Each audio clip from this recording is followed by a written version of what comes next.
جب باپ کا پاؤں ٹوٹا تو 9ویں جماعت کی ننھی زینب نے پڑھائی چھوڑ کر سلائی مشین سنبھال لی۔ یہ کسی فلم کا سین نہیں، یہ ایک عام سی بیٹی کی غیر معمولی قربانی ہے۔ اگر آپ کے دل میں بیٹیوں کی محبت ہے تو یہ کہانی آپ بھول نہیں سکیں گے۔ سلیم ایک معمولی سا درزی تھا جو لاہور کے ایک پرانے محلے میں کرائے کے مکان میں اپنی بیوی اور 3 بچوں کے ساتھ رہتا تھا۔ محلے میں سب اسے عزت سے جانتے تھے کیونکہ وہ ہر وقت عاجزی سے بات کرتا، کسی سے بحث نہیں کرتا اور جتنی اس کی آمدن تھی اسی میں شکر کے ساتھ گزارا کرتا۔ اس کی دکان محلے کی نکڑ پر تھی جہاں وہ صبح 7 بجے سے رات 10 بجے تک بیٹھتا تھا۔ گرمی ہو یا سردی سلیم نے کبھی کام میں ناغہ نہیں کیا تھا۔ کپڑے سینا اس کا فن بھی تھا اور روزگار بھی۔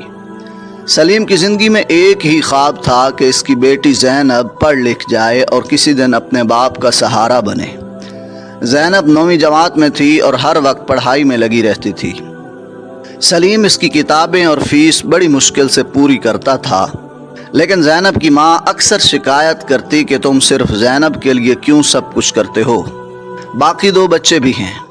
سلیم مسکرا کر کہتا، بیٹی اگر پڑھ جائے نا تو پورا گھر بدل دیتی ہے۔ زینب کو بھی اپنے ماں باپ کی قربانیاں محسوس ہوتی تھیں، اسی لیے وہ پڑھائی میں دن رات ایک کیے ہوئے تھی۔ لیکن کچھ دنوں سے سلیم عجیب سی خاموشی میں ڈوبا رہنے لگا تھا۔ نہ وہ دکان پر ویسا خوش مزاج تھا، نہ گھر آ کر بات کرتا۔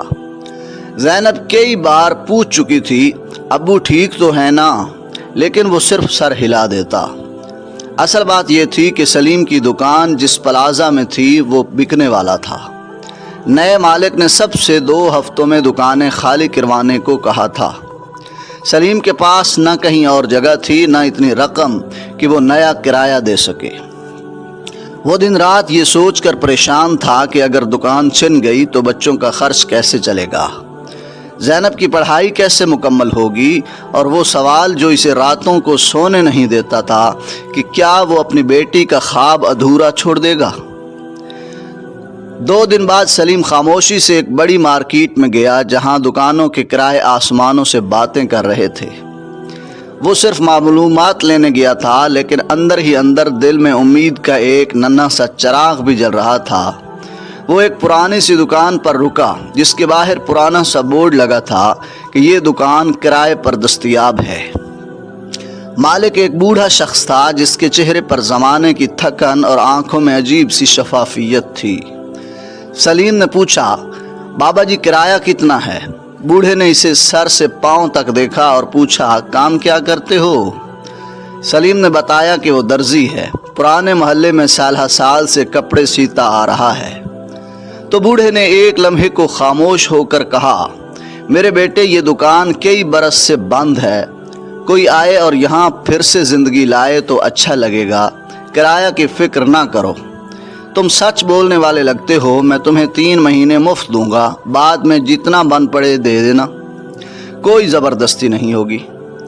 سلیم کو لگا جیسے کسی نے اس گرتے ہوئے شخص کو پکڑ لیا ہو۔ اس نے جھجک کر بوڑھے کا ہاتھ چوما اور کہا، اللہ آپ کو سلامت رکھے، آپ نے مجھے نئی زندگی دی ہے۔ وہ دکان لینے کے بعد فوراً پرانے محلے واپس آیا۔ راستے میں وہ ایک ایک قدم پر اپنے آنسو پونچھتا جا رہا تھا جو شکرانے میں آنکھوں سے بے اختیار بہہ رہے تھے۔ گھر پہنچا تو زینب کمرے میں بیٹھی امتحان کی تیاری کر رہی تھی۔ سلیم نے دروازے کے پاس کھڑے ہو کر کہا، زینب بیٹا تمہارا خواب نہیں ٹوٹے گا، تم پڑھو، میں تمہارے لیے نئی جگہ لے آیا ہوں۔ زینب نے چونک کر دیکھا اور دوڑ کر باپ سے لپٹ گئی۔ اس کے لبوں سے بس ایک ہی جملہ نکلا، ابو آپ کبھی ہار نہیں سکتے، آپ تو میرے ہیرو ہیں۔ اور اس لمحے سلیم کو لگا کہ جیسے دنیا کی ہر تھکن، ہر غم، ہر پریشانی ختم ہو گئی ہو، صرف اس بیٹی کے الفاظ سے۔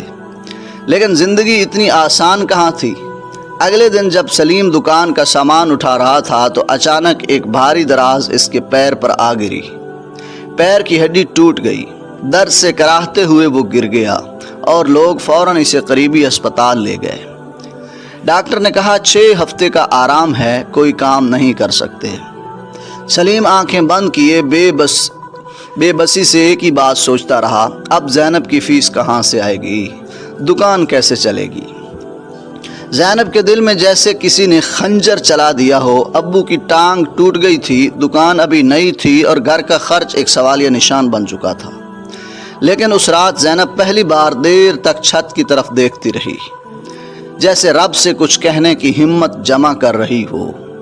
اگلی صبح وہ اپنی ماں کے پاس گئی۔ اس کے ہاتھ میں اسکول کا بیگ نہیں تھا، بلکہ دادی کی پرانی سلائی مشین تھی جو اسٹور میں رکھی دھول کھا رہی تھی۔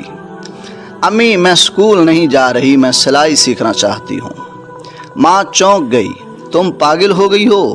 تمہارے ابو نے تمہارے پڑھانے کے لیے سب کچھ کیا اور تم یہ سب چھوڑ کر مشین چلاؤ گی؟ زینب نے دھیمے لہجے میں کہا، امی، ابھی وقت ہے ابو کا سہارا بننے کا۔ اگر میں نے ان کے خواب کو بوجھ بنا دیا تو پھر میں ان کی بیٹی نہیں کہلاؤں گی۔ میں پڑھائی چھوڑ نہیں رہی، بس کچھ دن کے لیے مؤخر کر رہی ہوں۔ وہ دکان پر جا کر سامان اٹھانے میں مزدوروں کی مدد کرنے لگی۔ کچھ دیر بچوں کو ٹیوشن بھی پڑھاتی اور شام کو سلائی سیکھنے بیٹھ جاتی۔ سلیم کو جب زینب کی یہ قربانی معلوم ہوئی تو اس نے اپنا چہرہ تکیے میں چھپا لیا اور چپ چاپ روتا رہا۔ وہ کچھ کہہ نہ پایا، بس دل ہی دل میں یہ دعا کرتا رہا کہ یا اللہ، مجھے جلدی صحت دے تاکہ میں اپنی بیٹی کے خواب کو اس کی قربانی سے پہلے مکمل کر سکوں۔ 1 مہینے بعد زینب کو محلے کی ایک آنٹی نے 2 سوٹ سینے کو دیے۔ یہ اس کی پہلی کمائی تھی۔ اس نے رات جب اس نے ابو کے تکیے کے نیچے وہ 500 روپے رکھے تو سلیم نے صبح وہ نوٹ دیکھ کر جیسے کوئی خزانہ پا لیا ہو۔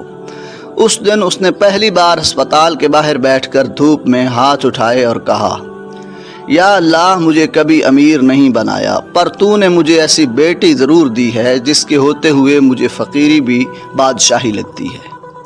2 ماہ بعد سلیم کا پیر ٹھیک ہو چکا تھا اور اس نے دکان سنبھال لی تھی۔ زینب دوبارہ اسکول جانے لگی اور اب وہ پڑھائی کے ساتھ شام میں محلے کی لڑکیوں کو مفت سلائی بھی سکھاتی تھی۔ سلیم ہر روز اسے دیکھ کر سوچتا، یہی ہے اصل طاقت، بیٹی ہمیشہ قربانی بھی دیتی ہے، سہارا بھی بنتی ہے اور زندگی کی خوبصورتی بھی بیٹی سے ہی ہوتی ہے۔ ناظرین، آپ کو زینب کی یہ قربانی اگر اچھی لگی ہے تو لائک اور سبسکرائب کر کے کمنٹس میں زینب کا نام ضرور لکھ دیجئے اور اپنے پیاروں کے ساتھ شیئر بھی کیجئے۔